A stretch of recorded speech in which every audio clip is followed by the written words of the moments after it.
ನೋಡ್ತಾ ಇದ್ದೀರಾ crazy cooking Kannada blogs YouTube channel. ಮೊದಲಿಗೆ ಒಂದು ಬಾಣಲಿಗೆ ಒಂದು ಸ್ವಲ್ಪ ಎಣ್ಣೆ ಹಾಕ್ಕೋಬೇಕು. ನಾನಿವತ್ತು ಉಪ್ಪಿಟ್ಟನ್ನ ಬಂದು ಅರ್ಧ kg ರವೆಲ್ ಮಾಡ್ತಾ ಇರೋದು. ನೀವು ಬೇಕಾದ್ರೆ ಇದರಲ್ಲಿ ಸ್ವಲ್ಪನೂ ಮಾಡ್ಕೋಬೋದು.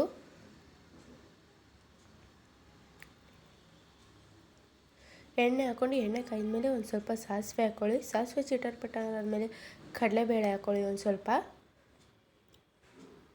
ಕಡಲೆಬೇಳೆ ಒಂದು ಸ್ವಲ್ಪ ಫ್ರೈ ಆದಮೇಲೆ ಒಂದು ಸ್ವಲ್ಪ ಈರುಳ್ಳಿನ ಉದ್ದಕ್ಕೆ ಕಟ್ ಮಾಡ್ಕೊಂಡು ಹಾಕ್ಕೊಳ್ಳಿ.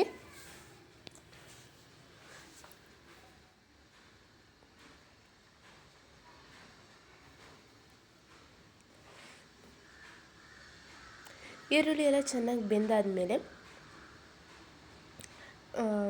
ತರಕಾರಿ ಹಾಕ್ಕೊಳ್ಳಿ. ನಾನು ಇಲ್ಲಿ ತರಕಾರಿ ಬಂದು ಕ್ಯಾರೆಟ್ ಮತ್ತು ಬೀನ್ಸ್ ಹಾಕೋತಾ ಇದ್ದೀನಿ. ಎರಡನ್ನೂ ಸಣ್ಣ ಕಟ್ ಮಾಡಿ ಹಾಕ್ಕೊಂಡಿರೋವಂಥದ್ದು. ಮತ್ತು ಈರುಳ್ಳಿ ಹಾಕೋದಕ್ಕೂ ಮುಂಚೆ ಮೆಣಸಿನ್ಕಾಯಿ ಹಾಕ್ಕೊಳ್ಳಿ.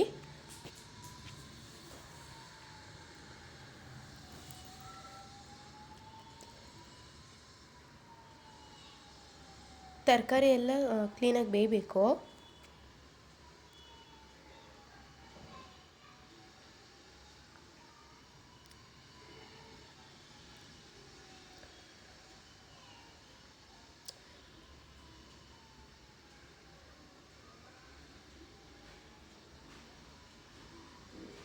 ಮೆಣಸಿನ್ಕಾಯಿ ಹಾಕೋದು ಮರ್ತೋಗಿತ್ತು.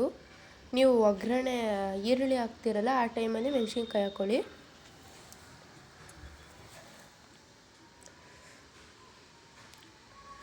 ಹಾಗೆ ಹಸಿ ಶುಂಠಿ ಏನಾರು ಇದ್ದರೆ ಅದನ್ನು ತುರಿದು ಸಹ ಒಂದು ಸ್ವಲ್ಪ ಹಾಕೋಬೋದು. ಟೇಸ್ಟ್ ಚೆನ್ನಾಗಿರುತ್ತೆ. ನಾನು ಇಲ್ಲೇನು ಹಾಕ್ತಾಯಿಲ್ಲ ಶುಂಠಿನ.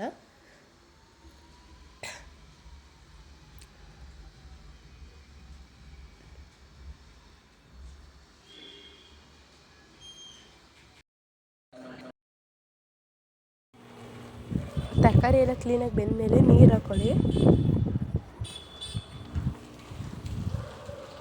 ನೀರು ಹಾಕ್ಕೊಂಡು ನೀರು ಚೆನ್ನಾಗಿ ಕುದಿಯೋ ತನಕ ಏನು ಮಾಡಬೇಡಿ. ನೀರು ಹಾಕ್ಕೊಂಡಾದ್ಮೇಲೆ ಉಪ್ಪು ಹಾಕ್ಕೊಳ್ಳಿ.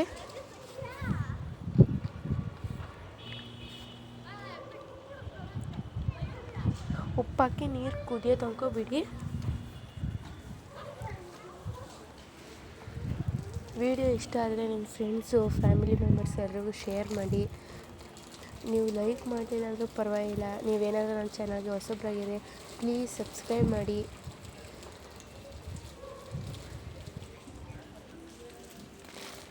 ಇನ್ನು ಯಾವ್ಯಾವ ಥರ ಕುಕ್ಕಿಂಗ್ ರೆಸಿಪಿ ಬೇಕು ಅಂತ ಕೆಳಗಡೆ ಕಮೆಂಟ್ ಬಟನಲ್ಲಿ ಕಮೆಂಟ್ ಮಾಡಿ. ನೋಡಿ, ರವೆನ ಕ್ಲೀನಾಗಿ ಹುರ್ಕೋಬೇಕು. ನೀವು ಬೇಕಾದ್ರೆ ಬನ್ಸಿ ರವೆ ಬೇಕಾದ್ರೂ ತೊಗೋಬೋದು, ಇಲ್ಲಾಂದರೆ ಮಾಮೂಲಿ ಉಪ್ಪಿಟ್ಟು ರವೆನಾರ ತೊಗೋಬೋದು. ಬಟ್ ರವೆನ ಹುರ್ಕೋಬೇಕು. ನೋಡಿ, ಈಗ ನೀರು ಕುದೀತಾ ಇದೆ. ಈ ಟೈಮಲ್ಲಿ ಒಂದು ಸ್ವಲ್ಪ ಕೊಬ್ಬರಿ ಅಥವಾ ಕಾಯಿನ ತುರಿದು ಹಾಕ್ಕೋಬೇಕು.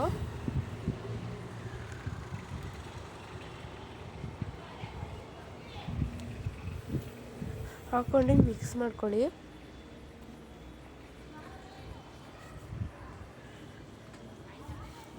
ರವೆ ಹಾಕ್ಬೇಕಾದ್ರೆ ಕ್ಲೀನಾಗಿ ಮಿಕ್ಸ್ ಮಾಡಿ, ಇಲ್ಲಾಂದರೆ ಗಂಟಾಗ್ಬಿಡುತ್ತೆ. ನೀವು ಒಂದೇ ಸತಿ ಹಾಕಿ ಮಿಕ್ಸ್ ಮಾಡಿಬಿಡಿ. ಒಂದು ಸ್ವಲ್ಪ ಹಾಕ್ಕೊಂಡು ಹಂಗೆ ಮಿಕ್ಸ್ ಮಾಡ್ಕೊಳ್ಳಿ.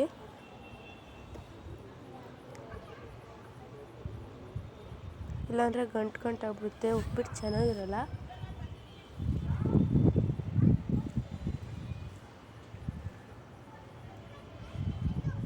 ಆದಷ್ಟು ಮುಂದೆ ಡೈಲಿ ವೀಡಿಯೋ ಅಪ್ಲೋಡ್ ಮಾಡೋಕ್ಕೆ ಟ್ರೈ ಮಾಡ್ತೀನಿ.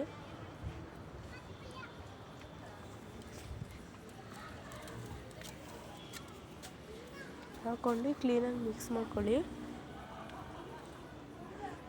ಇದು ಒಂದು ಅರ್ಧ kg ರವೆಲ್ ಮಾಡಿರೋವಂಥದ್ದು.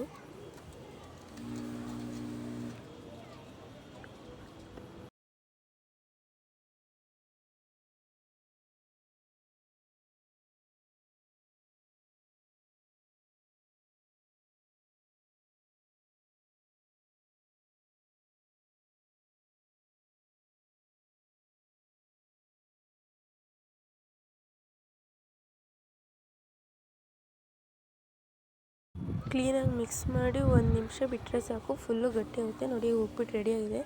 ಈ ವಿಡಿಯೋ ಇಷ್ಟ ಆಗಿದ್ದರೆ ದಯವಿಟ್ಟು ಚಾನಲ್ನ ಸಬ್ಸ್ಕ್ರೈಬ್ ಮಾಡಿ. ಬಾಯ್.